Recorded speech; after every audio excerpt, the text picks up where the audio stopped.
Почитувани гледачи, добро вечер. Гостин вечерва во студиото е Игор Јанушев, пратеник во Собранието на Република Македонија од редовите на најголемата опозициона партија ВМРО-ДПМН. Господин Јанушев, добро вечер, добро дојавте. Добро вечер, благодарам на поканата и поздрав за гледачите. Што има ново старо?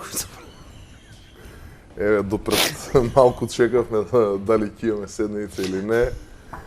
Овако со Тони Михајловски на интервју, викам што има ново у театар, како театар, викам супер. Супер, да. И су тебе од смеење. Нема везе. Окей. Ќе ти откажев за малце. Да. Ако ќе пуштав музика цела вечер. Не е проблем, ќе ги уклучев гледачите да знаеш дека ќе збореа и они за истите теми за кои ќе разговарам вечерва со вас. Нормално. Во ова лудило секогаш се обидувам да внесувам малку така јади бурек стайл за да иако темите се пресериозни. Година дена помина откако го слушнавме она фамозно овие 2 недели се клучни за кризата, која треба да се надмине. Еве не после година дена имаме и натаму спектакуларен број на починати. За да се среди ситуацијата моравме да имаме избори. Немаше, ништо не донесе ново, ништо. Вакцините кои од декември се најавуваа, сега пристигна некоја минимална доза до целава оваа ситуација. Добро, можеше ли нешто во парламентот, вие како опозиција, ако власта немаше свет, можеше ли да игра потврдо? Има ли простор у парламентот да биде поскандалозно заради овој, па не знам како да го кажам, нема да речам геноцид, ама ова се... Еве, мојот свештеник, ќе ви кажам, кој е постојано на гробишта Бутел, вика, не паметиме вакво нешто. Кога имало несреќа, ќе се случило во ден, 2, 3, ќе закопаме многу за земјотресот и илјадници, ама ова е вика од сабајле до вечер. 2001 имавме војна, па немавме толку жртви. Овој муавет што де факто се прави цело време помеѓу луѓето. Буквално е викендов искористив во неделата време, малце на отворено, прошетка, буквално мал милион луѓе ме застана со сличен муавет. Толку е донесена целата ситуација во последниве години до лудило, да едноставно човек не може да биде паметен, да расуди што е тоа што навистина е потребно да се направи. Еве, конкретно ако нели го анализираме. Не анализираме, едноставно да направиме муавет за прашањето што во собрание. Навистина не гледам што можеме да направиме повеќе од тоа што го правиме. Сепак сме во опозиција. Јас си отворено на голем дел од луѓето, на граѓаните со кои што дел се знам, дел не се знам, прв пат ќе поразговараме од тие неколку минути кои ќе ме застанат на улица. У очи ги гледам и ги прашувам, што кажете, што очекувате да направиме? Речи си неминовно до еден сите дигаат раменици, па не знам. Навистина не гледам што можеме да направиме. Настрана целото политиканство, фейк ньюс, обиди да се спинува, да се замеи јавноста, да се дефокусира од главните теми.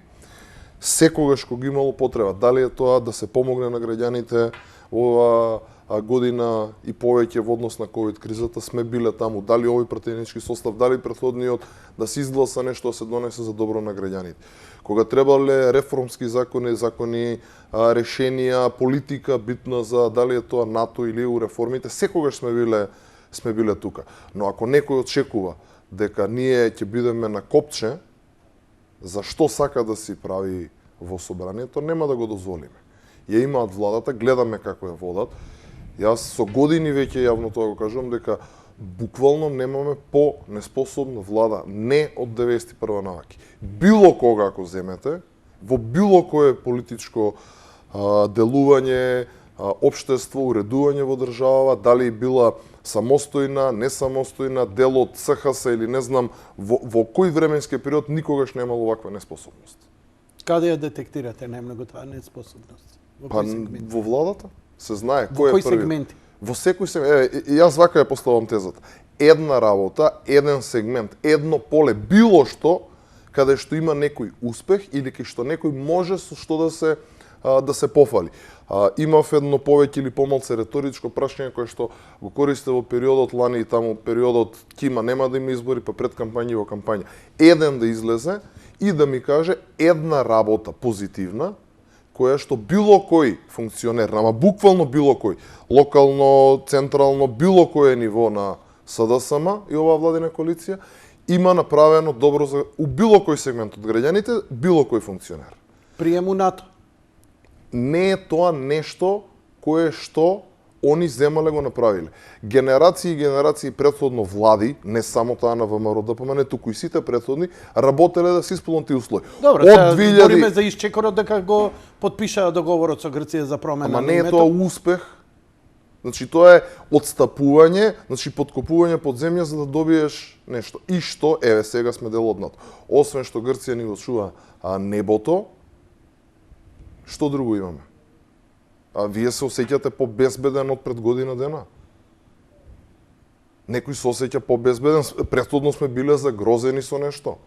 Мислам, тоа се, претходно кажав, работи за дефокус на јавноста. Да, значајно е тоа што сме од НАТО. Ни било стремеш од независноста на државата да бидеме во НАТО. Но која е цената која сме ја платиле да бидеме таму и што сме добили? Нели ќе добиевме инвестиции, чекаа на граница, само да влезат. Немаме ништо од тоа. Се повеќе и повеќе имаме невработени, значи народот буквално пати. Ништо не добивме како држава. Навистина не гледам што е решението, освен да ова власт ја пратиме во историјата. Не можевте ли да се изборите барем за инсистирање, пошто гледам дека на некој начин, еве, со последната средба помеѓу Заев и Мицкоски се договорија да се одложи пописот, една од клучните работи, кај што народот полуде. Нема што да се ја терам водата на моја воденица, но знам овдека со денови колку луѓе се јавува и што кажува. Со солзи во очите, уплашени, преплашени, вратени од погреби на блиски, на соседи и така натаму, и некој му вика сега ќе дојдат да те попишат, мора. И никој не даде добар одговор зошто мора. Ај првин да ми одговорите. Зошто се инсистираше, немам некој од власта. Не ми викај, не ми кажујте, прашај некој од власта. Разбирам. Но еве, што меѓу вас се збори пратениците во партијата? Зошто се инсистираше толку и зошто успеа да се одложи? Што е игранката цела? Претпоставам, мислиш на тоа зошто толку се инсистираше на пописот? На пописот сега да биде. Точен одговор, веројатно, би ти го дал, нели, така одговорот на кое што сугерираше. Ама те поставувам тебе, да спекулираш. Мое лично видување, ако веќе одиме, нели, од делот на шпекулација, ако не ги сакаме, да кажат едноставно дека еве ова го завршивме. Бидејќи тоа ќе беше единственото нешто што можат и пред домашната јавност, како нели некое изборно ветување од поодамна, а и пред странскиот фактор да кажат еве ова ни е завршено и така речено во ни чекбокс да штиклираат. Не гледам друга причина. Ама апсолутно не гледам друга причина. Особено во услови каде што ни починуваат веќе понад 30 на луѓе на ден, Бог да ги прости. Еве денеска имаме две родилки.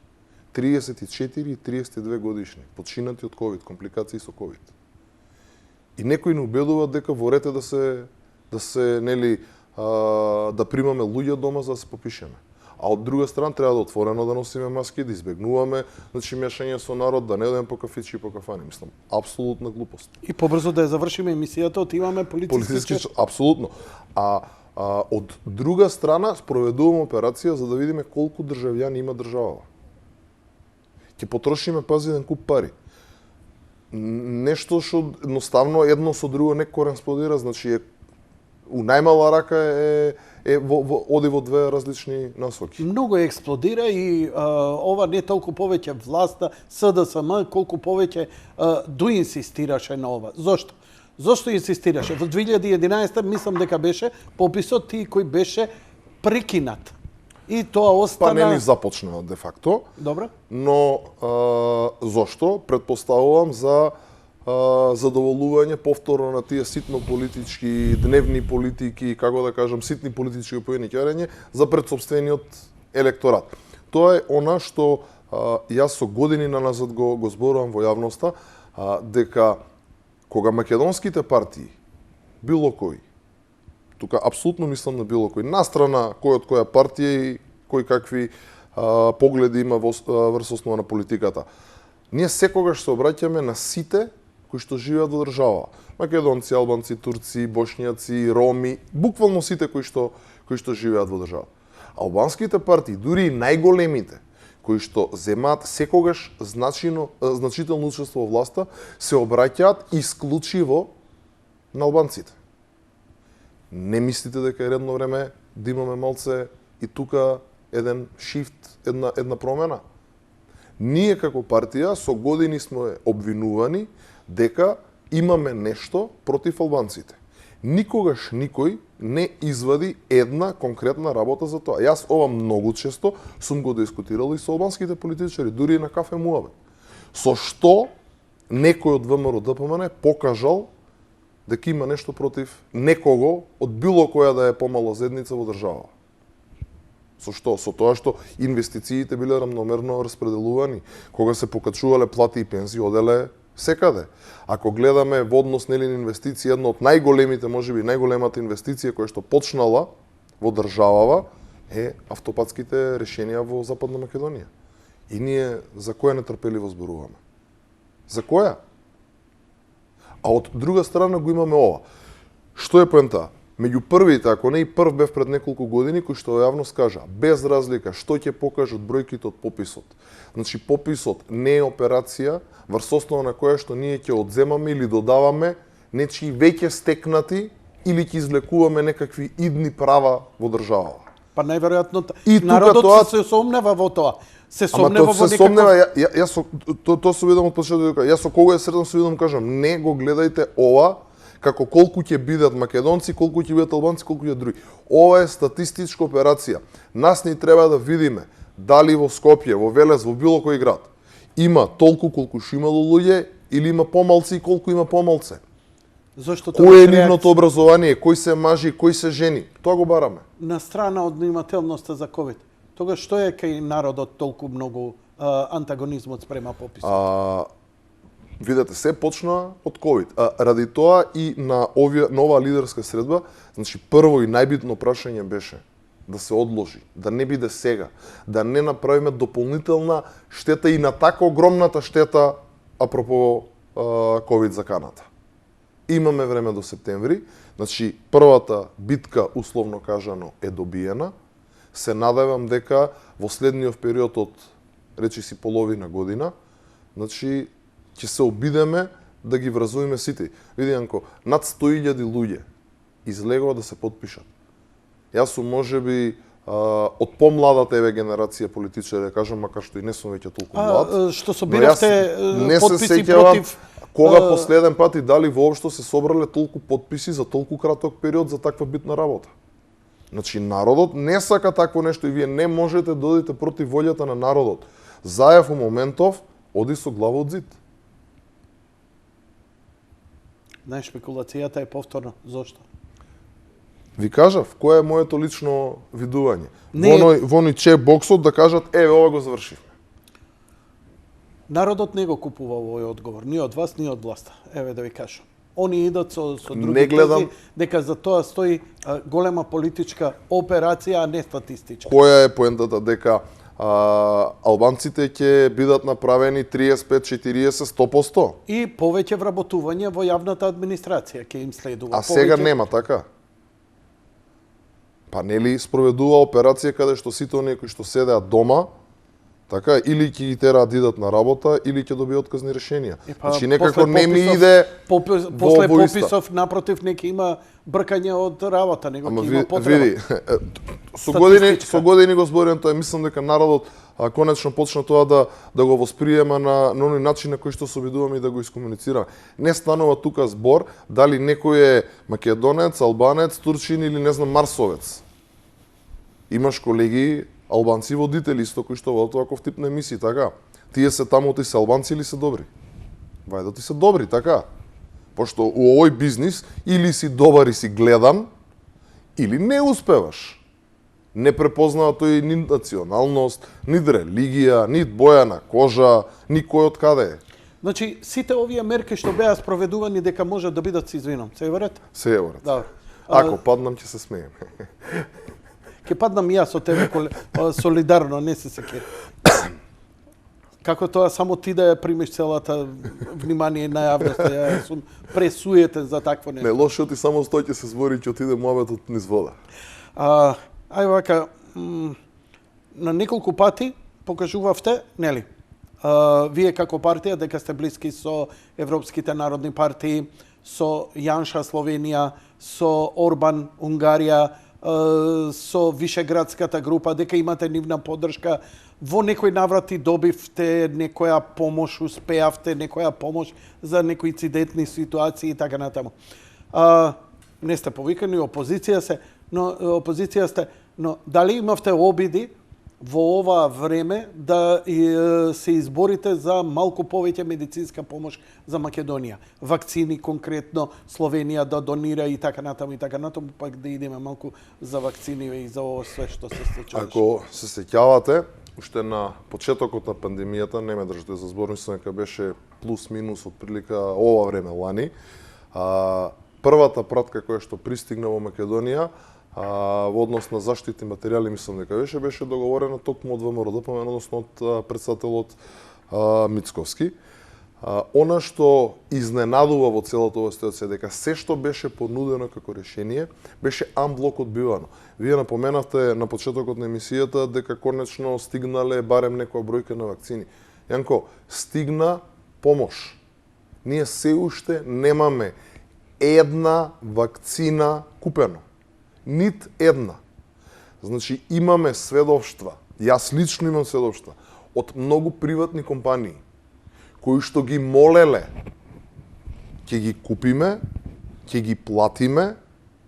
За конкретниот пример, нема да ме сватиш погрешно, нема да откривам ни миња на фирми, ни луѓе. Добро да се појави Зегин, Благоја Механџиски, Значи, се појави и изјави дека Бара сакал да увезе вакцини. Јас ти зборувам за конкретен пример кај што буквално компанијава се договара со производителот на вакцините, им кажуваат дека најмалку што можат да продават се 10.000 единици, на компанијата за да ги вакцинира вработените заедно со најблиските, односно фамилиите, таква политика имаат, нели општествено одговорна компанија, и ревакцинација ќе им требаат отприлика од 4 до 6.000 вакцини. Останатите, небитно 4 или 6, ги донираат на државата. Они ќе ги купат. Знаете каков одговор добили од Министерството за здравство? Не може. И ние тука зборуваме дали некој сакал да помогне, можел да помогне. Сакате да кажете дека и да се изборевте за донација од вакцини немаше да биде примена? Јанко, ја можам да ти помогнам ако сакаш да ти помогнам, така? Ама ако ме откачиш и ми речеш што јас повеќе да правам тука. Значи ние имаме изјава, ако не се лажам, на 18.3. од Филипче, значи пред колку? Неколку дена, една не 10 дена од денеска, каде што вели и ги смирува сите дека вакцините од еден производител се супер, топ, немајте гајле. Вчера, мислам дека беше, истиот тој човек за 10 дена излегува и вели ќе почекаме да име што ќе правиме, ни треба потврда дека вакцините се безбедни. И тоа иде од министерот за здравство. Не од некој кој што може да си дозволи, би го нарекол у најблага форма таков лапсус. И нормално е дека народот биде збунет. Вакцини се најавуваат, колку месеци се ветуваат. Ништо не се случува. И на крај на денот стигна од Ковакс системот и даде донација. За на крај да видиме дека уствари си договарале провизии со фирми што се регистрирале у Хонг Конг или не знам каде. Можете ли да го докажете тоа? Видете, не е на нас да го докажуваме. Сима институции во државата.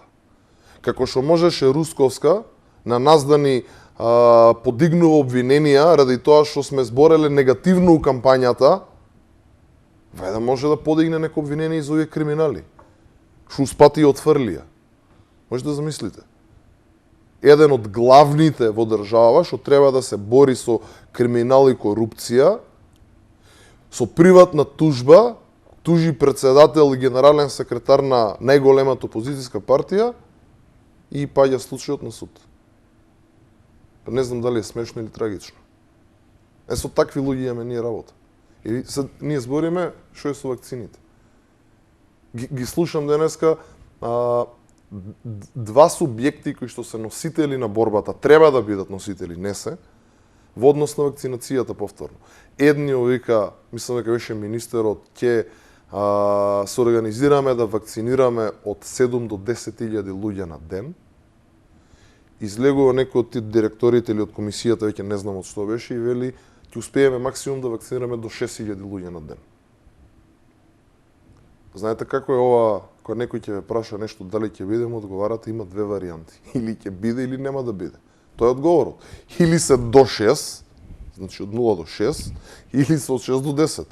Или ќе биде едно, или ќе биде друго. Трето нема.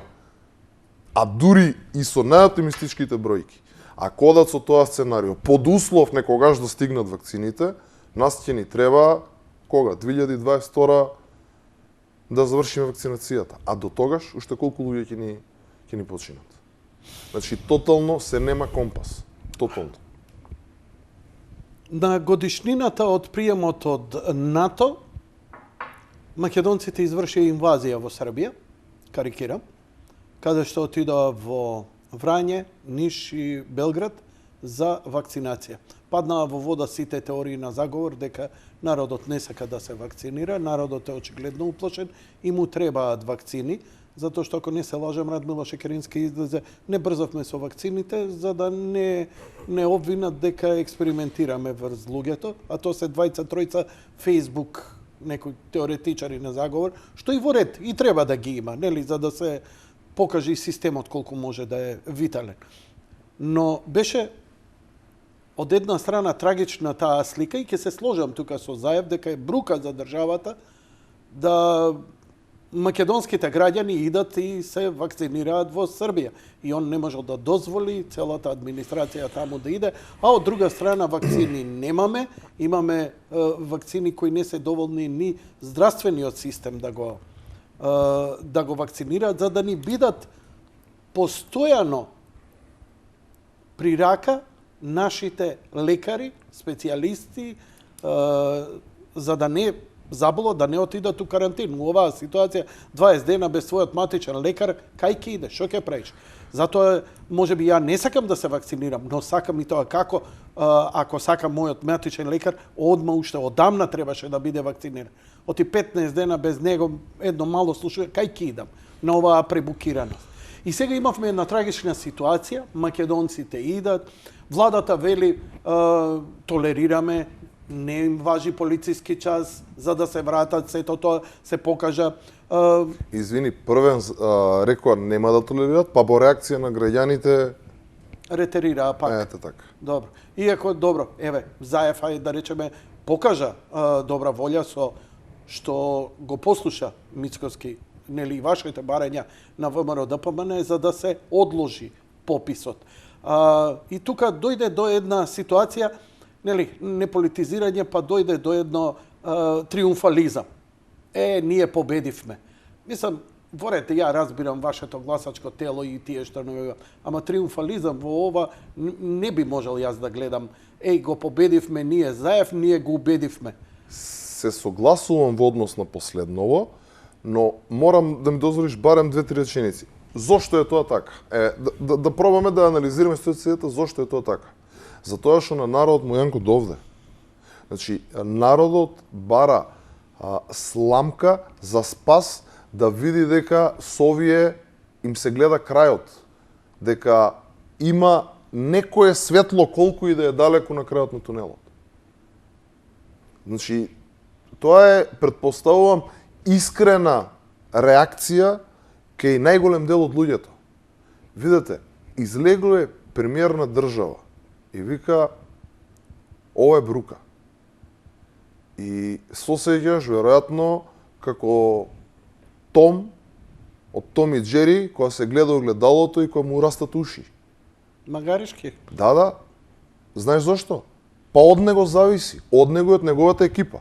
И се пази, овој има година и повеќе да се организира и нешто да направи, значи не прави ништо, ги отврла сите предлози кои што ги даваме, да не се навраќам на 100 видеа, излеговме, снимивме, правевме, предложивме, пишуевме, доставувавме преку техничките министри за време на избори, джабе, ништо не се прифати.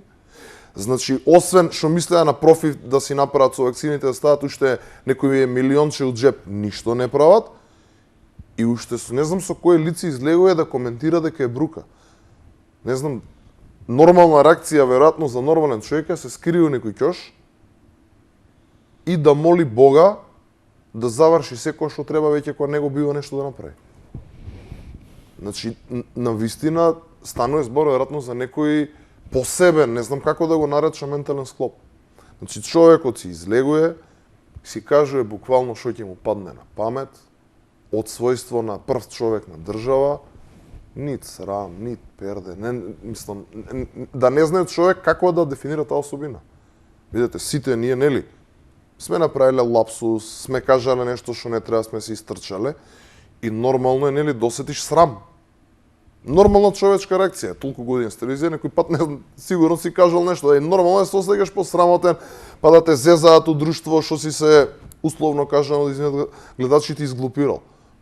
Овој си излегува, си збори за джинджер баланс, за што ќе му падне од памет, брука, сега влегува у фајт со Пендаровски, овој излегува и не вика... Како ја коментирате вие во партија ова со помеѓу Филипче и Пендаровски? Пендаровски рече дека е ова срамота. Ама тој за мене преблаго кажано. Значи човекот што нигде го нема за ништо, буквално, што и да се случи у држава, освен што идовме некна дека ги исклучил светилките у вила, си го слушнал последниве пола година да излезе нешто да искоментира. Ништо. И се излегува и каже, да, срамота, и тоа го знаеме дека е срамота.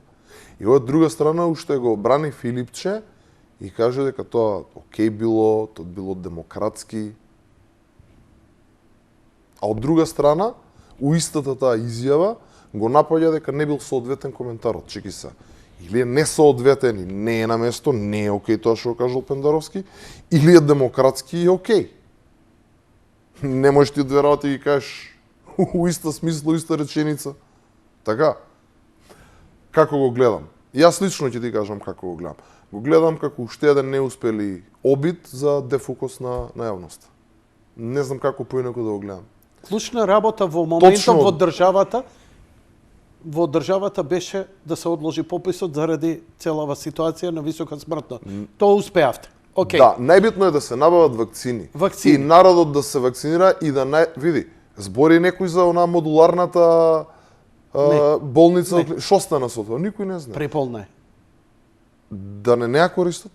Ја колку што знам, бидејќи живеам у кругот на овако, ќе кажам дека таму можеби сега е намалено, ама дека последниот бранд, ја правеа, не ја правеа, ќе се користи, не се користи, пат да снег ја уништи, па ќе ја расформира, толку.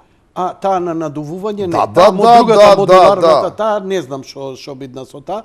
Другата модуларна знам дека е веќе. Поентата ми е, секојдневно се случуваат толку глупости, што забораваме што се случило пред месец-два, дури и ние што секојдневно живееме и го пратиме ова. 3 дена трае секоја афера.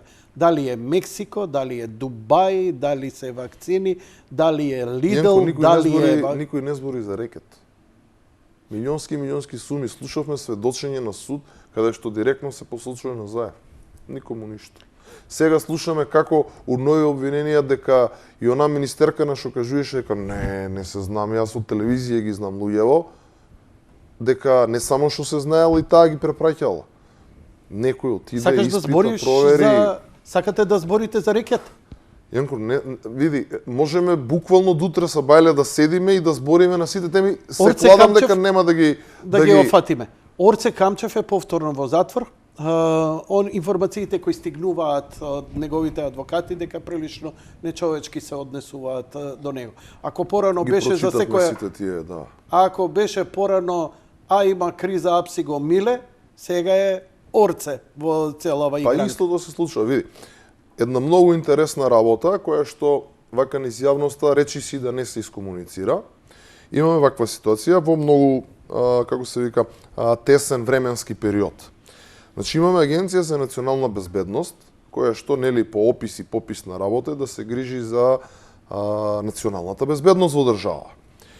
И имаме бегство на човек кој што 10 години бил прв човек. И го забораив. Значи, 10 години, Арно Сашо рече, Мијалков. За три дена све трае и се заборави. Во комуникацијата што нели ни ја пласира во јавноста, излезе дека Анаба појма немало дека Сашо Мијалков се спрема за бегство, ама со белешка на Анаба се апси Орце Канчев. Зошто е тоа симптоматично? Имаме човек бизнисмен. Правил криминал, не правил криминал, треба, не треба, не навлегувам, си има институции за тоа. Го тргам тоа на страна. Но, со кој овластување, Анаба собира информации против бизнисмен, ако веќе имало нешто, имаме финансова полиција, имаме други инстанции, имаме обвинителство. А од друга страна, овој што 10 години раководел и имал пристап до најсензитивните информации, државни, трајни и други класификации, за него не знаа. И ние зборуваме за некоја држава со реформирано, не знам, разузнавачки сектор и не знам што. Значи, овие сега не си ни обидуваат да си играат држава. Овие сега гледаат само што можно повеќе милиончиња да стават во джеп. Но чудна работа.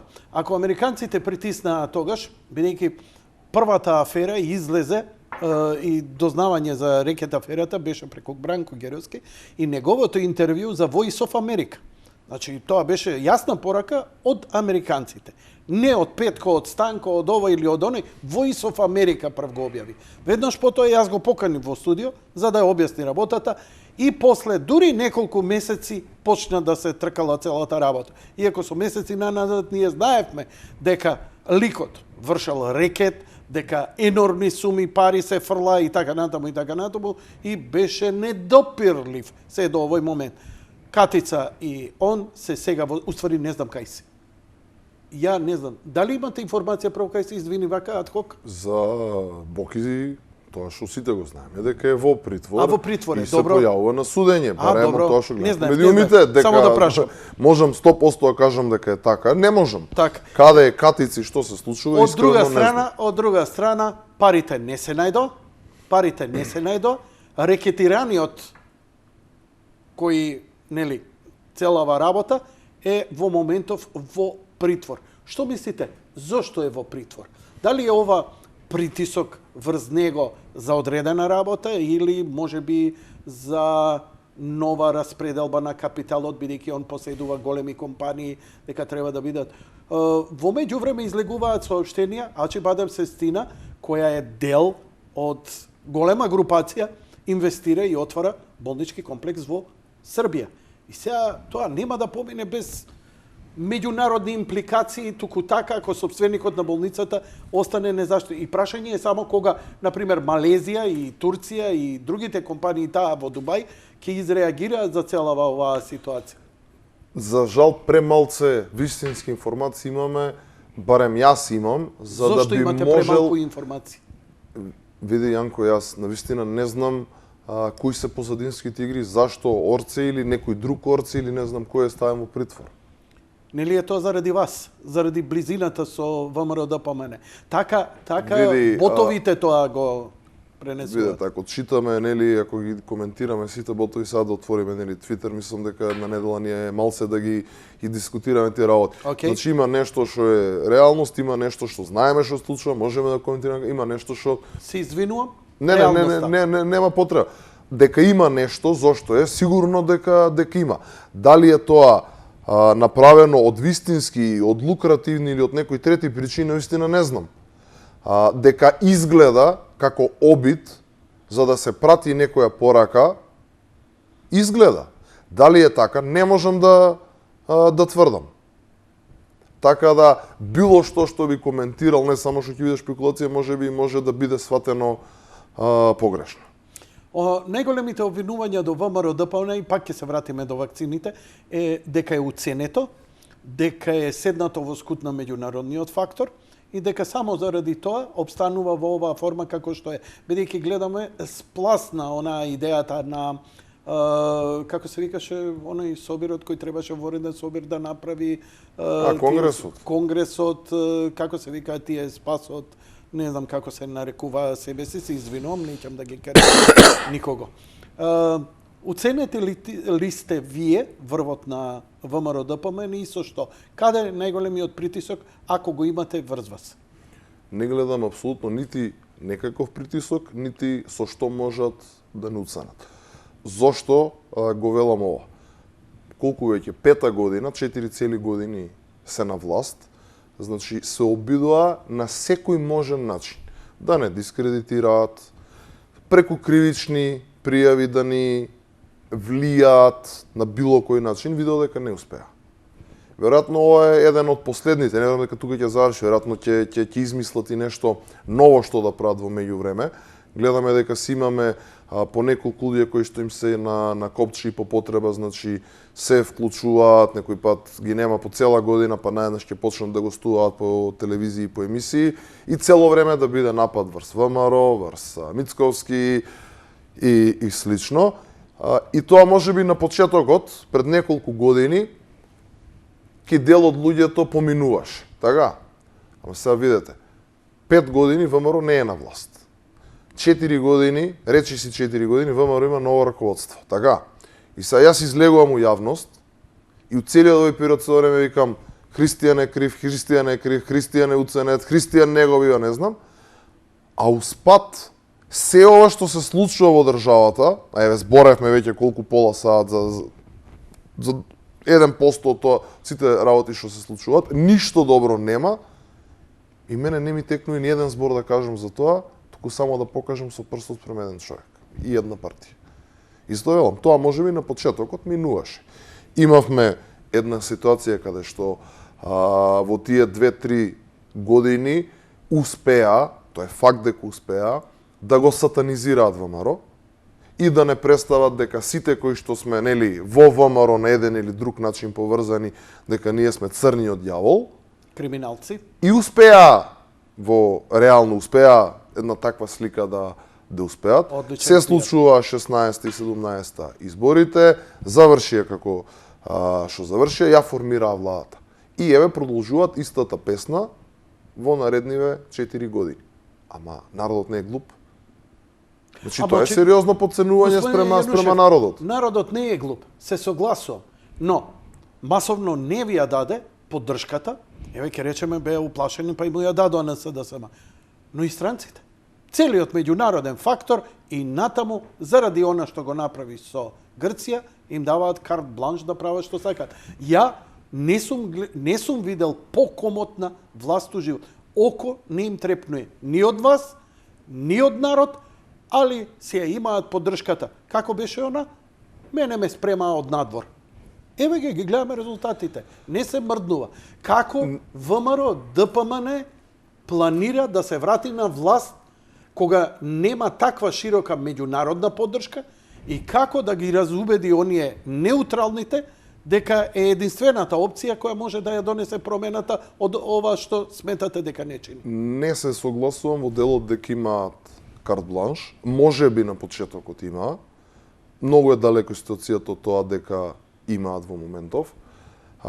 Една работа, втора работа, мислам дека особено со последниве случувања и текако, пошто ние знаеме, но и јавноста полека се убедува дека тезата дека ВМРО е изолирано и ВМРО у цел свет не сакаат да го видат се терористи, дека апсолутно не држи вода. Од друга страна се согласувам нели во однос на тоа што и како се движа некои работи и некои процеси. Сега нема да не зборувам за личностите, за раководството и слично. Ние имавме партија ВМРО ДПМН која што беше речи 11 години на власт. Не се навраќам назад да објаснуваме се, народот многу добро знае, се успеа да се сатанизира, народот сакаше да види промена, дали тоа било реално или се успеало да се дојде тоа, исто така моментов е небитно, се случи тоа што се случи. Во меѓувреме имавме промена на раководство, се појавија нови луѓе кои што нели претходно не биле на тие функции, колку ние внатре во партијата да си се познаваме, да знаеме кој е, што е, колку тежи, како тежи, тие не се познати за јавноста и нормално е дека треба време за да те запознаат и да видат дали вреди да ти ја дадат поддршката или не. Или наназад да се наврата малце повеќе, Заев колку изборни циклуси губеше, колку пати се обидуваше нешто да направи, секогаш излегуваше како поразен. Од кога дојде, зборам, периодот 2012, ако не се лажам, на тој период, тие години на чело на СДСМ, за дури после 4, 5, 6, колку беа години, да успее и тоа не да ги победи изборите, туку со надворешна помош да стане премиер. Така да некои работи секогаш се случуваат нели со некоја причина. Може ли власт да се добие во Македонија без надворешна помош? Сметам дека може и зошто ова го велам, едно од нели главните работи кои што еве периодов повторно имавме така повеќе или помалку затегната ситуација беше во однос на измените и дополнувањата на изборниот законник, како се сеќаваш. Лани во февруар, значи пред да се распушти собранието, таму негде на почетокот на февруар 2020 година се донесоа последните де факто измени на изборниот законник, каде што меѓу другото се предвиде дека од првите избори после предвремените парламентарни лани ќе се користат фингерпринт уредите при гласање. За сега да видиме дека наеднаш тоа станува проблем за власта, па нели тоа беше едно од дискусиите на лидерската средба, каде што еве добивме на некој начин потврда од Заев и од владачкото мнозинство дека тоа ќе се реализира, иако еве година дена не мрдна, со мал прст тоа се реализира и нели првиот, да кажам, условно испит покрај еве веќе закажано утрешната седница на собранието за законот, за одложување на законот за попис, ќе биде нормално ставање на дневен ред на собрание на измените и дополнувањата на изборниот законник, апропо нели фингерпринтот, за да има доволно време да се набават уредите и да можеме за локалните избори да ги користиме. Зошто е толку битен тој фингерпринт? Затоа што ќе се спречи било каков криминал, особено гласање за друго лице, семино, групно гласање, бугарски возови и така натаму. Сметате дека е стварно толку скампруф фингерпринт? Да. Како не разбирам? Дека е отпорно на измами. Па со оглед на тоа, види сега, можеби малце сум у пополна позиција бидејќи учествував во преговорите и знам точно зашто зборуваме. Онака како што го конципиравме законот, доколку нели таков помине биде отпорен на дополнителни, да кажам, политички влијанија, да, сметам дека ќе биде отпорен на сите тие влијанија и дека ќе може да конечно имаме една пореална слика и распоред на силите помеѓу политичките партии без разлика од кој блок доаѓаат. Колку такви ни се потребни уреди? Ние имаме 3.500 избирачки места, значи мораме да имаме 3.500 уреди за секој избирачко место по еден и они анализи кои што се направени покажуваат дека од прилика 10% ќе треба да ги имаме во резерва, значи горе-доле околу 4000 уреди би требало да набавиме. Така. Колку би било тоа оптеретување финансиско? Тука не би можел да зборувам. Од прилика шпекулирам, но немам мислам представа. дека помеѓу 10 и 15 милиони евра. Тоа е нешто слично како уредот кога вадиме возачка дозвола, како кога вадиме пасош и лична карта во МВР, кога ни бараат отисок, тоа е тој? Нешто слично, но многу пати по-софистицирано. Што е тука разликата? Разликата е тоа што овој уред не е поврзан на интернет. Секој уред во себе ја содржи базата на податоци со отисоците за да нели се спречи евентуална злоупотреба. Кога вие... Значи не е онлайн? Не. Значи постои во него меморија во која се складирани сите фингерпринти, тоест отисоци од прст. Од изборната единица ќе се даваат или севкупниот ќе биде? За да може да прави компаративно. Има опција, тоа во зависност како ДИК ќе направи упатство, но која е интенцијата? Во работен мод на системот да бидат само од исоците од тоа избирачко место. Пример, Јанко гласа во 24:15, таму има 850 избирачи, да бидат тие за побрзо. Но во позадина уредот ќе ги има и останатите од цела држава. Ме разбираш? Разбирам. Зошто? Во случај ако Јанко се јаве да два пати дојде, Јанко Илковски со истиот за да матичен може број, да се мечира и да се види дали повторно имаме обиди за злоупотреба и слично. но пак ќе ми треба лична карта, ќе треба да остава матичен број, така, но и отисок од прст. А како бидела постапката за гласање? Идете вие на избирачко место, ја давате личната карта, ве проверуваат во избирачкиот список, ве наоѓаат подреден број 86, тука сте, вие сте. Вториот чекор го ставате прстот на уредот, показалецот, ве исчитува, излегува од таму слип со слика каде што кажува да, тој е господинот Јанко Илковски. А значи принт ќе мора да принта. Значи самиот уред вади, тоа не е олицок уред, туку е така малце поголем уред да кажеме, како некој лаптоп еве да кажеме, така, таа големина. Значи, ве вади слип со слика, потврдува дека сте тој 86 на избирачкиот список и дава потврда дека отпечатокот кој што сте го оставиле се совпаѓа со отпечатокот кој што е претходно даден од базата на податоци. Условно кажано се појавува зелено сигналче дека е потврден вашиот идентитет и дека веќе не сте гласале на друго избирачко место. Брзо ќе оди тоа? Да. По некои анализи што ги добивме каде што ќе се користат, нели во најдобар случај и помалку од секунда трае поверката, во најлош случај отприлика 2 секунди. Компаративно каде, од кај имаме? Па последно она што се гледаше се користи во Албанија, веќе верували или не, и се користи мислам и во Бугарија, не сум сигурен, сега во недела кидам како наблюдувач на изборите во Бугарија, они се веќе чекор понапред од овие избори пробно воведуваат гласање на така речено на машина. Значи, овие... Има некои од развиениве земји кои го користел овој систем? Има голем дел на држави го користат негде. Не е фул, еве, Естонија исто ги гледавме моделите како не дигитализирана Зборам држава Австрија, Европа. Германија, Франција, Обединетото кралство, Холандија, Данска, Шпанија. Мислам дека не во целост, не сум сигурен, но мислам дека не во целост и има логично објаснување поради културата на гласање. Дека таму нема многу. Имаше еден интересен пример Стварно кој што... мислите дека ова конечно може реално да ни даде реална слика на реално гласање без манипулации? Како ќе гласате поинаку? Пошто на крајот на денот од тоа избирачко место вие ќе пополните како избирачки одбор или комисија избирачка записник, така и ќе се потпише, нема да се потпише, ќе се стават, нема да се стават забелешки, го тргам тоа на страна. Но системот ќе генерира сам извештај. Не можете да влијаете тој извештај. Така?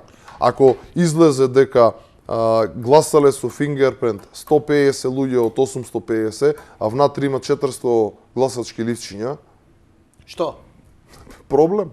Проблем како? Некој треба да оди во затвор. Тоа како ќе се детектира? Дали ОПСЕ ќе ги прогласи тие ова? Дали изборната комисија ќе ги прогласи? Значи, извинете, Јанко го имаме 2 пати во систем, не важа тоа. ОПСЕ може единствено да наблюдува и да констатира тоа што ќе го види. Се извинувам за изборите, ОПСЕ е овде англиска кралица, прво и последно, барем така се покажа. Бидејќи, знаете што е, мене ми се допаѓа, ја разбирам дигиталната култура и знам дека е ова иднината и нема подобар начин. Ние ќе дојдеме брзо и до Зеница, каде Јанко, што да со не ме око, сватиш погрешно, но дека народов, ова сакав да кажам, дека народов беше вака убедуван од политичари кој овој систем супер е со гласање, со изборни комисии, па видовме како и ВМРО-вци и СДСМ-овци за пешче, у джепче, како се купува, иди пуши цигара, бутај у кутиите и така натаму. Не може, види, најголем дел од изборните, да кажам, манипулации не се случуваат на овој начин на денот на гласање. Значи, не зборувам за купување, подмитување и се. Бидејќи тоа сигурно не се случува на избирачко место. Зборевме за ова... се случува. Не, претходно се случува. А претходно? Значи, зборувавме на минатите избори, колку пари се потрошија и буџетски, и црни, и вакви, и такви. Да, на локалните избори 17 имаше снимки буквално на улица мине, застанува со кола, овој му дава пари од улица, никој не реагираше. Ја само бугарски воз не сакам и полнење кутии. Све друго разбирам дека може проблем да се случува. на што ќе го спречи ова е едно лице да гласа за 10, 100, 1000 други таквите видна, пошто тоа е реално главниот проблем што се случува на избори. Се покажа ли како позитивно во овие земји ова? Да. Не може еден да гласа на повеќе места. Убедени ли сте дека СДСМ ќе го дозволи на следниве избори ова? Може да проба. Кога ќе има следни избори?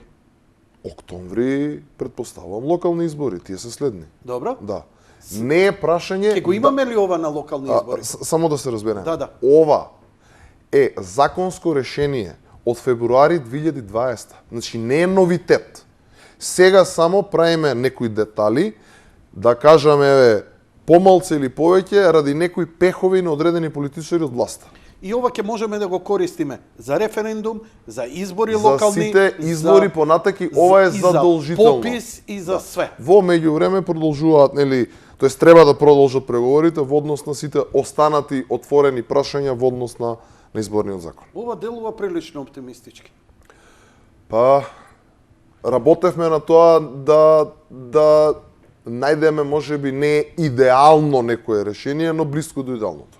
Се радувате вие на ова? Што зборат вашите анкети? Видите, ќе се радувам кога ќе видам дека реално кога ќе идам во октомври на гласање ќе функционира. А како ви зборат статистиките? Како ви зборат рейтинзите? Последните рейтинзи кои што ги видовме сите, предпоставувам се дека сме во добро водство, особено ако го имаме во предвид фактот дека анкетава е правена не цела година по завршување на изборите, нешто повеќе од пола година од формирање на влада. Последните вие за партиски потреби што не се објавени. Кога ви се последните податоци? Немаме такви. Реално партиските кои што се прават во моментов се повеќе за мерење на рейтинзи за евентуални кандидати за градоначалници за локалните избори, кој како котира во средина и слично. Коце ќе се враќа? Ето, ќе видиме, ќе почекаме. Од што ќе зависи? Па веројатно ќе зависи од многу работи, кој како стои на рейтинг, каков профил ќе се покаже дека граѓаните на Скопје сакаат да видат за кандидат за... Како тоа може да го покажат за опозиција или за Коце, например? Не ми е јасно. Па врз основа на претходно утврдени прашања на анкета, да се добија. Има средини каде што подобро нели поминува посериозен, поугодини, потрадиционален тип на човек. Има негде каде што подобро поминува помлад, поенергичен, не толку традиционален или конзервативен лик на човек, така да за тоа велам. 0-0 е се уште резултатот, да не се нервираш. Добро, да не се нервираш, trust me. Ништо не пропуштаме. Ама 0-0 е исто добро. Не, одлично е 0-0 да остане. Кој лузерски менталитет сме. Ама што ќе правиш, мала земја против Германија? Не е тоа лузерски, тоа е реалистично. Како беше она, вика? Фудбал е игра во која имаш по 11 играчи од двата тима и кој секогаш победува Германија. Оре, памти му такмици кој го веле. Може би не толку многу, да. Слушај, се ежам, гледам како ги прегазија бразилците на светско првенство. Ето дамна беше, тоа дамна беше. Не е дамна. Како ја чим го памтам, не е одамна тустат. Не беше 14-та? Така, сега ќе ти вратам. Пред селом. Идеш у Бугарија на избори, ќе бидеш посматрач. Да. Со бугарски пасош идеш. Ако збориме на темава, јас сум еден од тие игнорираните кои што не ги напишаа во списокот. Не ве напишаа во список. Да, имавме со Бајле една интересна ситуација. Има многу граѓани кои имаат бугарски пасош. Ја не сметам дека е нешто страшно да имаш пасош на друга држава, но кај нас е страшно сатанизирано да се има бугарски пасош заради конкретната и актуелната политика на Бугарија. Кажи ми, дали освен како наблюдувач ќе имаш некакви политички средби и имате ли некакви сојузници и поразумни луѓе со кои може да се комуницира таму? Да бидам искрен, ќе внимавам малце сега што ќе кажам. Нека поминат изборите, ако сакаш на тема ќе ме викнеш, ќе зборам поотворено, од причина што не сакам да создадам нели ситуација, пошто идам во една друга улога за неколку дена таму, да бидам нели предмет на критика или да станам непотребно, условно кажано, звезда таму и обвинет. Јас лично сум имал неколку пати прилика, додека бев генерален секретар во ВМРО ДПМН, да имам такви состаноци. Дали има? Да, секако дека има. Впрочем, и гледаме колку реакции пред се од научната, професорска, интелектуалната афела во Бугарија. Видовме реакции на се ова што се случува. На крај на денот видовме и денес, вчера, кога беше изјавата на Палмер, каде што кажува дека очекува дека ова билатерално прашање да се решава билатерално и да не биде нели пречка за Република Македонија на патот кон Европската унија, што вака е еден доста јасен сигнал кој што е пратен и се знае спрема кого е пратен. Од друга страна исто така видовме од негова страна и критика кон бугарските власти во однос на се уште забраната да се формираат македонски здруженија во Бугарија.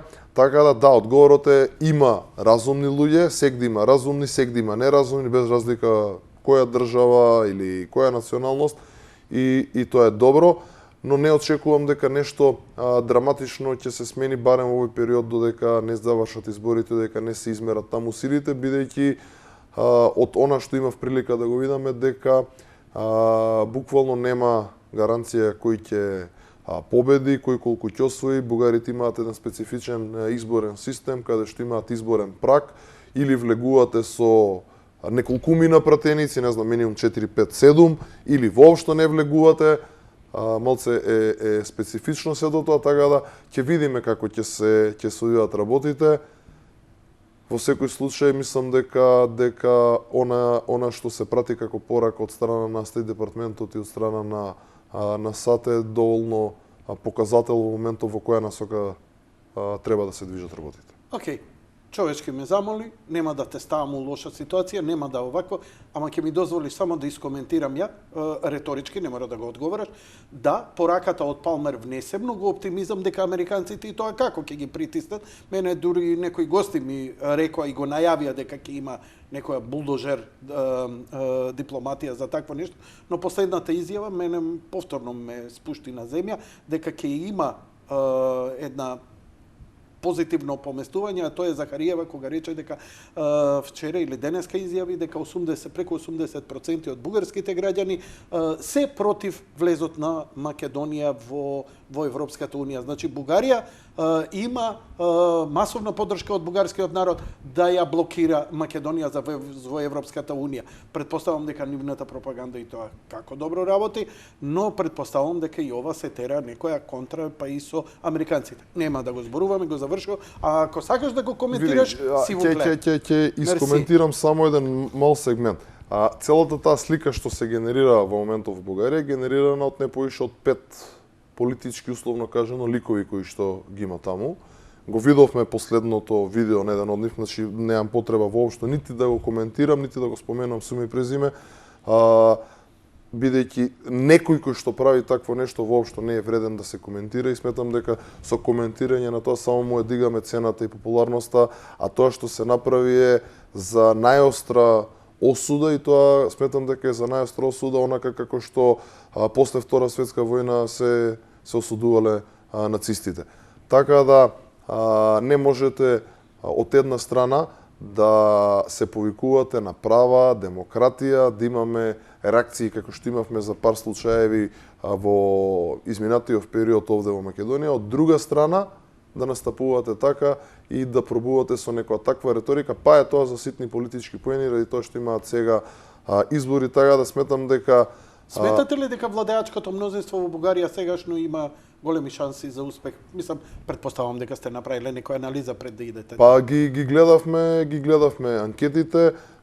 До пред некој ден на една од последните анкети што се појави, актуелната партија која што е предводи власта на моменталниот премиер Борисов ГЕРБ беше во некој благоводство. На последните мислам дека што се изведи некоја анкета, социјалистите мислам дека беа во некое благоводство, но од друга страна таму ако видите некои од последниве изборни циклуси кои се ваделе предизборно анкети, значи мислам дека и ние вода можеме да им носиме во однос на манипулациите. Ако не се лажам, кога Радев стана председател, анкета пред втор круг, тогаш беше жена, мислам, кандидат од ГЕРБ за председател, беше дека води некои 2-3% или дека се изедначени на држи збор, на крај Радев победи со 25% разлика, така да ќе видиме што ќе се случува, сепак како ќе... Значи, овој муабет во врска со Бугарија кој ќе се вратите слободно од изборите, тогаш и ќе ни пренесете. Да, сепак имаме и искуства. замолување, односно една насока и од ОПСЕ преку кој што идеме да се воздржиме од политички коментари додека завршат, пошто истото и таму ќе се случува. Ако си се излизгал вечерва и те вратат од граница, молим те, немој мене да ме... Во ред? Во ред. Договорено. Она што го спомна Палмер, имено Палмер пак го враќам и американците во врска со пописот, бидејќи лумпен Фейсбук пролетаријатот на правдолюбивите македонци идеше секогаш со теза дека американците нешто сакаат да ја сотрата Македонија, дека Палмер ова, она, ваму и таму. Палмер, кога дојде, и првата реакција беше спин од провладини медиуми, дека за уши го фатил Мицкоски и му наредил да среди ова со бугарите, да биде конструктивен со бугарите и во врска со пописот. Многу интересно е што многу брзо после тоа видовме дека после средбата со Палмер, телефонскиот разговор со Палмер и интервенцијата на Палмер, имаме повлекување од позицијата да мора сега да имаме одлагање на пописот. Да имаме сега одлагање на пописот и никаде не најдовме дека Македонија треба да се подложи на сите оние барања на Бугарија. Бугарија не ја коментираме, но го коментираме разговорот и односот. Прво ме интересира каков беше тонот на тој разговор, бидејќи и самиот тон на еден таков разговор е доволна политичка порака. Дали американците ни вршат притисок да прифатиме нешто што не можеме да прифатиме, а дури и Заев рече не можам, вика, нема шанси да се откажам од македонското име, затоа што знае дека е тоа добро, Заев не е многу заверување. Политичка смрт, ама и физичка смрт, мислам, тоа е, не знам сега, ајде карикирам, нели? Но стварно е тоа драматично да се откажеш од македонство и да кажеш дека си бугарин, нели? Па и Бранко Црвенковски изреагира на целава ситуација. Значи, тонот на Палмер и разговорот со Мицкоски... Во Заев немам доверба и мислам дека е апсолутно се спремен да направи само за да остане на неговата фотеја, бидејќи еден ден работите ќе се сменат. Дали тоа ќе биде за многу брзо, дали ќе биде за нешто поспоро, де факто ќе се сменат и сум убеден дека со се ова што го направија, дека нема славно да завршат и ќе дефинитивно ќе бидат на најцрната страна на македонската историја, но ќе го тргнам. Има, што би рекле, нели, постарите и особено нашите северни соседи дана за Мегдана. Сметате дека има таму раскол, сега да го доанализираме тоа? Во однос на сите тие прашања. Бранко Црвенковски, гледам, тоа е исчезна, тоа од сите пиар, вие не го коментирате. Да не излезе дека те одбегнувам од, како се вика, од прашањето. Да, бидејќи се огради... Пошто си сам го одговори прашањето. Ако после се што се случи, некој треба да биде прозван дека му били истегнати ушите, мислам дека на сите нејасно на кого му биле истегнати ушите, му било кажано, слушај, не може веќе вака. Така да, затоа и претходно ти реков дека тој карт бланш е далеко од карт бланш. Во однос на... Карт има, ама не е бланш, виш. Па, прашање и дали веќе се имаат. Мислам дека джокерите одамна веќе се потрошија, да бидеме вака по-директни. Ми избега мислата. Значи, зборевме за тонот на не бев разговорот помеѓу не бев присутен, така да би се воздржал однос на коментари, но она што ми беше пренесено како информација која што имам, дека бил многу позитивен и конструктивен состанок. Де факто мислам дека беше де факто онлайн средба. Најточно. И што тоа за вас значи?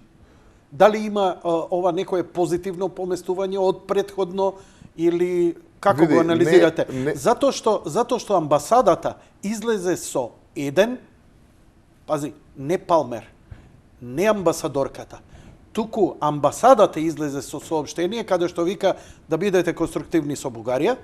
Де факто свативме дека треба да прифатите што Бугарија бара, и второ беше за пописот да се изврши. Но такво нешто немаше од Брнс и немаше од мадам Брнс, незината екселенција, и од господинот Палмер. Не станува тука збор што значи тоа за ВМРО ДПМН. Ние кога, нели, уште од сам старт го баравме одложувањето на пописот. Кога го баравме гласањето со фингерпринт и се останато што се, нели, дискутираше и што се договараше, не знам, закон за лична карта, закон за државјанство, еден куп други работи кои што се разговарале или не се разговарале, а се актуелни. Значи не тргаме од тоа кој е партискиот интерес и дали ние тука нешто ќе добиеме, дали ќе му оставиме малце подобар впечаток на некого, дали е дома или надвор. Значи тргаме од тоа што е државен интерес. И да, сега знам дека можеш да ми искоментираш, ама ние во минатото никогаш не сме гледале така. Луѓето најчесто коментираат дека секогаш вие си ги имате вашите интереси у прв план и слично. Но еве, ова е доказ дека не е така. Бидејќи ако беше, нели, во прв план што е она за ВМРО или за некој од нас лично, личните интереси слично, значи можеби побитно беше да се инсистира на тоа да одиме на предвремени парламентарни избори заедно со локалните. Но во моментов во државата број 1 е здравието на граѓаните и проблемите со кои што сите ние се соочуваме со корона кризата. Дали Мицкоски тоа му го кажа на Палмер? Јанко не бев присутен, навистина не би можел да, но предпоставувам, сум бил претходно на средба кога сме имале ланската година со Палмер, со останати дипломати. Значи, она што сега го зборувам е секогаш кажувано директно во очи на дипломатија. Да, можеби не со овој речник кој што јас го имам, но... Дали ме разбира? Јасно му е на народот дека од вас не зависи. Зависи од власта за вакцините. Но дали вие ги користите тие средби, јавувања и така натаму да инсистирате? Не се работи ова за вас и за ВМРО ДПМН, кога реков, туку што, кога ве прашувам што ова значи за ВМРО, во смисла што ви разбирате од оваа порака. Ако е он пријателски тон, извини бе пријателе, чекај сега, супер, ова све се разбравме, дајте вакцини. Толку. Ја искрено да ти кажам, стрит смарт сум. Не сум ни дипломат, не сум ни интелектуалец, но знам дека во таков разговор би го искористил за такво нешто. И толку бара народот од вас. Не очекува вие со куферите вакцини да дојдете. Види, факт е дека секаде со кого и да сме разговарале. Еве, јас пак ќе тргнам од мојот нели личен пример, пошто најлесно е да не зборам за некој друг, туку да си кажам. Јас преку собрание сум шеф на делегација за ОПСЕ и сум за соработка со парламентот во Шпанија исто така председател на таа комисија. Имав и со двајцата амбасадори средби, каде што меѓу другото нормално побарав на било кој начин можат да ни помогнат во справување со пандемијата. Дали е тоа преку стручна помош, дали е тоа преку набавка, донација, помош за вакцините, персонал, заштита. Значи, ние можеме, која ми е поентата? Ние можеме да побараме, да замолиме, но се знае во држава како сето треба тоа доди. Зошто? Не треба да ми нагласуваш, мене ми е јасно. Мене ми е јасно донираат уште 50-100.000 вакцини, така? Така. Ама пак уште 1, 2, 3 милиони треба да купиме. Треба да купиме. Значи не ги купуваш од Америка, од Франција, од Бугарија, така? Ги купуваш од фирма. Значи некој од тука треба да почне процедурата. Значи Венко излегуваше и лажеше дека договорот со Pfizer е потпишан, излега од Pfizer и ми рекоа дечко со други зборови ќе извинат гледачите, не лажи, не е потпишан договорот. И тој човек ни уште министер. Не знам што треба да се случи кој што премиерот го брани. Во овој момент лидери тигар, сакале или не, на Балканите е Србија. Така е. Србија направи што ни Европа не можеше да го направи. Ги отвори вратите за сите, иако не попари Брнабич, која рече, вика, ние со AstraZeneca не се вакцинираме, али да не бацимо свињам. 0-0, 0-0 сме. Добре. Добре. Опушти Извини се. малце, да. Опушти се, одма прекинуваме утакмица и идеме да гледаме голот. Абе шут на гол немам уште. Али затоа Успеав имаат да двинам статистика, нека извинат гледачите. Они имаат 3 шута на наш гол и 70-30 посетното. Држте се момци сега. Си ту одбрана, тоа е. Знаеш како?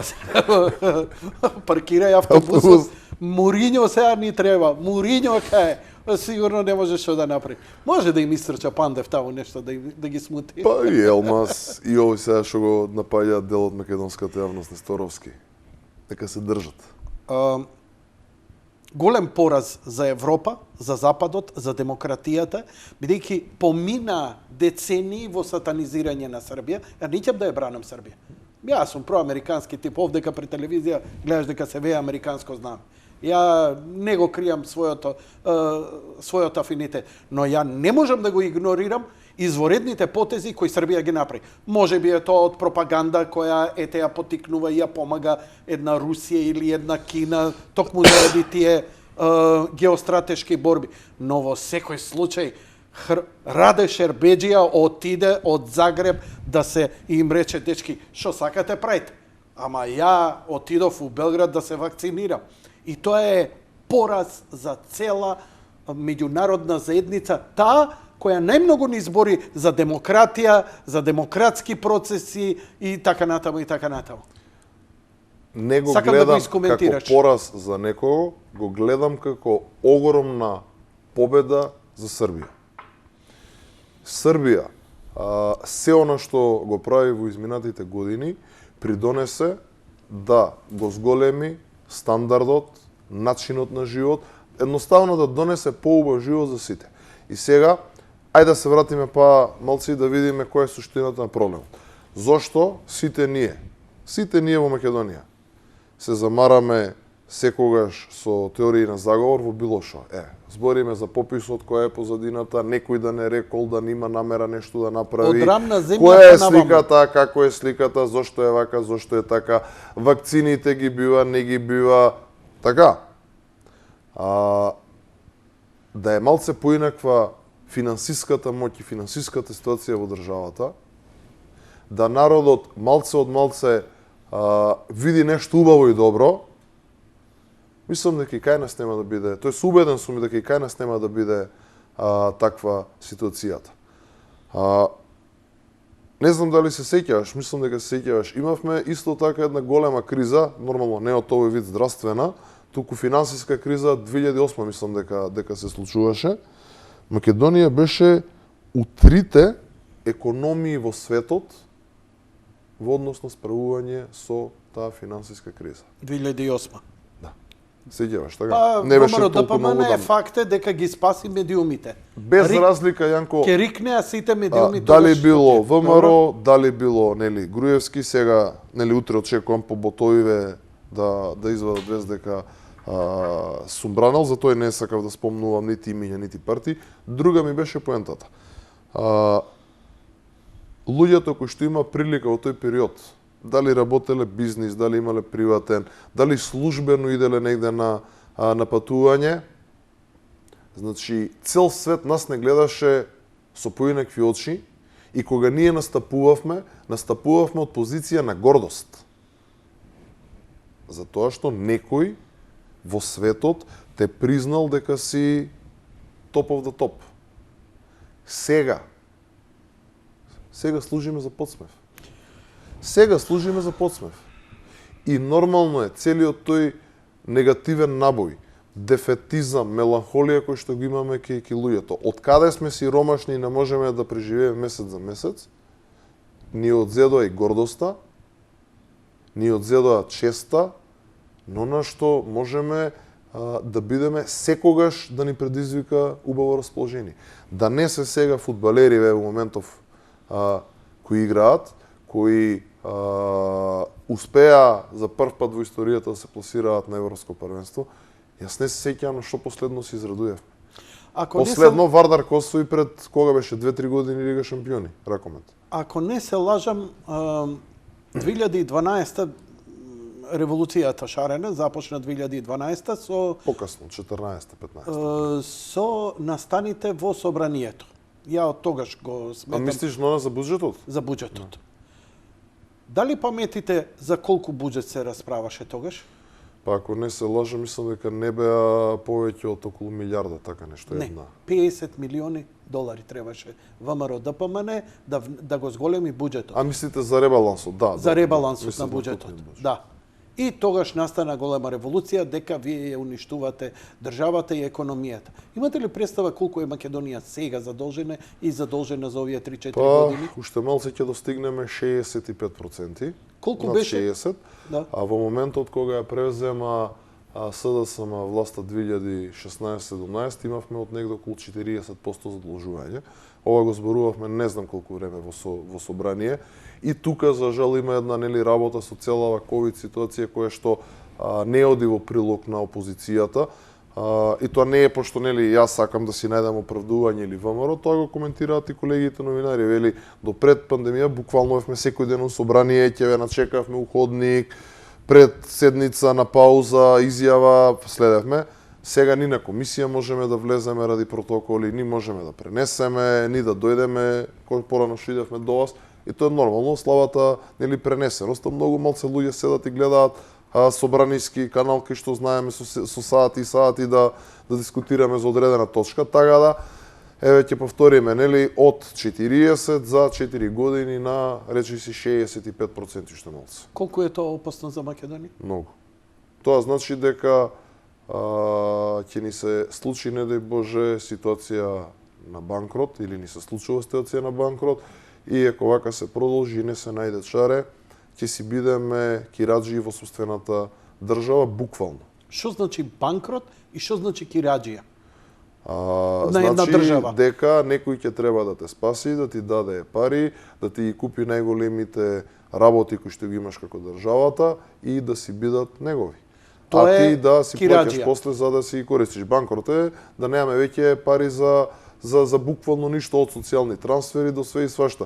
А се слушна дури и сметаш дека е реално да тоа значи плати да не се поделат во јавна администрација кај што е 50% вработено. Не знам колку е вистина, не успеав да бидам искрен да проверам, највеќе споделам со јавност, имаше сериозна шпекулација, мислам дека е вистина дека де факто не инсистирањето на власта за овој петиот пакет мерки за помош за кој што нас не обвинуваа, дека блокираме и на некој начин им одговараше сето тоа да иде поспори да се одлага поради тоа што нема пари во буџет. Не ги пратам да бидам искрен во целост тие бројки, но сепак не сум и некој што остава да не е барем друг гостин тамо. А во тек сакам да кажам дека наплатата на даноците, видете ги извештаите од ТУЈП се страшно ниски, успоредба со други години веќе да не збориме. Кога ќе заклучиме дека еден ЈСП функционира нонстоп за време на пандемија со преполни автобуси, а се забрани се укина една цела индустријска гранка најголема во Македонија, тоа е туризмот и угостителство, што не е ни за чудење. Кажи ми, дали во Бугарија ќе се вакцинираш? Не. А дали ќе се вакцинираш пред да идеш во Бугарија? Не, ќе правам во петок ПСР тест пред да идам. Дали имаш прележано? Немам ни прележано. Од кај знаеш? Па, мислам дека немам. Последно антитела сум проверил таму негде периодот после изборите, нормално после сите активности, мислам дека беше паметно да се проверам. Немав. Еве половина година, 8-10 месеци колку поминале, не сум проверил антитело, меѓувреме имам сигурно 4-5 теста направено. Така да сега за сега. Значи само ПЦР тест и идење за Бугарија. Да. Бугарија нема да ви дозволи да се вакцинирате? Па не ни прашавме, а реално и сметам дека имавме прилика да идеме сега во Србија да се вакцинираме. Мислам дека сепак не треба тоа да направиме. Барем ние како се уште на носители на некои позначени функции. Зошто да не го направите тоа? Па мислам дека е лош знак. Лично е ова моје мислење. Чекај, ја не зборам дека ова е на сметка на државата. Ова приватно вие да се Да, ве разбирам, но видете, ги видовме пред некој ден како пола кабинет на Филипче отишле да се вакцинираат во Србија, ќе биде малце така поголема хипокризија. Сега јас го критикувам, а тоа од друга страна јас да се налечам таму прв да се вакцинирам. Да, ако имам простор да бирам, веројатно би преферирал некоја вакцина да одберам, но на крај на денот ако немам простор да бирам, ако се набави само една, нема да одбијам да се вакцинирам со таа вакцина. Имаш конкретно, преферираш некоја? Не сакаш да ја спомниш? Не, сакам да кажам, ако би имал простор за избор, нормално е кога ќе одбереме некоја. За тебе може би Pfizer најдобра така, за мене може би е, не знам, AstraZeneca или кинеската, како и да се викаше, имаш простор за избор. Само немој да ја спомнеш руската, оти партал ќе те направат. Не, сакам да кажам, ако имаш простор за избор, можеш да избереш, но на крај крајеви една да имаме, јас нема да одбијам да се вакцинирам со таа, не сум. Кога сметаш дека ти како вие како функционери и како партија треба да се вакцинирате?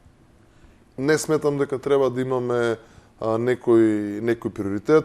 Мислам дека треба 100% да се заврши имунизацијата пред се на медицинскиот персонал, полицијата, пожарникарите, војската апсолутно треба да бидат приоритети, но исто така и сите оние кои што на еден или друг начин се поврзани директно или индиректно, не знам, лаборатории, фармација, аптекари, до маркети и вработени по бензински пумпи кои што 24 сата де факто работат и се у контакт со луѓе, мислам дека треба сите тие да добијат приоритет пред сите останати.